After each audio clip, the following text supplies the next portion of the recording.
Welcome to J76 Gaming. I am Jimmy Wild, and this is another entry in my series of quick guides for Lost Ark. One question answered in less than 5 minutes. First off, thank you so much for all the likes and subscribes. Really appreciate it, helping my little channel grow. Today we got a lot to cover in 5 minutes, so short intro mode, engage. Alright, to the mailbag. Dear Jimmy, I followed your level 1 to 10 trade skill guide. I'm earning my keep, I'm busting my hump, but where should I level trade skills from 10 to 20? Sincerely, Miles Russell.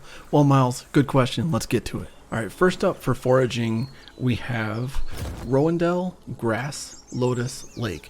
And any of this main area here is pretty good for foraging. So as you can see here on the screen, we have Exquisite Sunset Primrose, which is the level 10 nodes. There's some mushrooms that are also level 10, and there are still some of the Dream Flower that are the level 1 nodes. So another thing I like about this area is that there's monsters around, but there are these little annoying things, so you don't have to really worry about taking too many hits.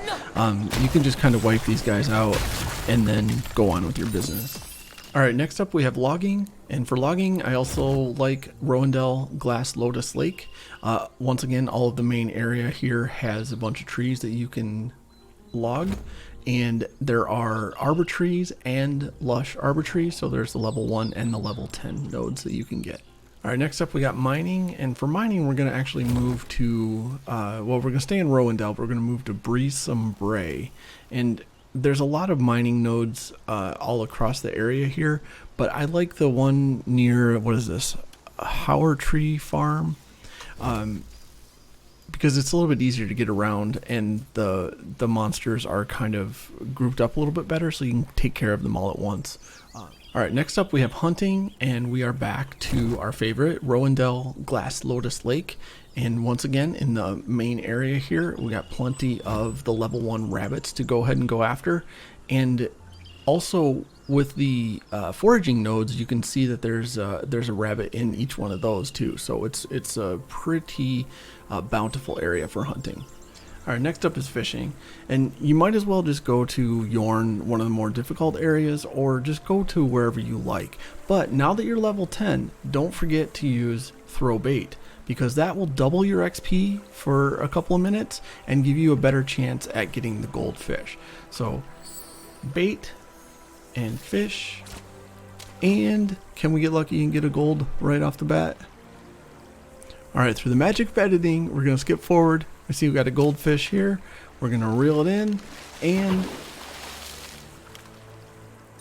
boom, 300 XP, and there's some higher tier items. Alright, next up we have excavating, and once again we're back at Rowendell, Glass, Lotus, Lake. You really can get a lot accomplished here. So just zoom around, and boom, boom, and boom. And if you're like Jimmy, that's easy mode. Why don't you show me something a little bit more advanced with a little bit better reward? Alright, we'll head to Yorn, and when you look at Yorn, it says receive trade skill yield special materials for the 2nd tier, and that's good. But the bad news is that some of these nodes are going to be level 20, so you're not going to have access to them. And there's a lot more monsters in the way, so you really got to kind of pick up places that don't have a lot of monster traffic, otherwise you're going to be fighting them all the time. But if you're okay with fighting them all the time, I would say just come to Yorn for a lot of these things. But for mining, first off, I like Aromatic Workshop. Now there's not a ton of nodes, but there's in some pretty good places where you can get around some of the monsters there. An alternate place for mining is in Yorn's Cradle. You can see there's an iron ore node here, and there's not a lot of enemies to get in your way. Alright, so an alternate hunting location if you want to try to get some of the level 10 hunting animals is Yorn's Cradle, and they can kind of spawn all over the place, but the Sleepy Beach area is a good spot. Alright, so here's our friend here. This is level 10, and with level 10s you have to hit them multiple times. I think you have to hit them 3 times. So if you can kind of pin them in a corner, that works out the best. Alright, it was a close call, but we did it, and I will see you in Arcasia.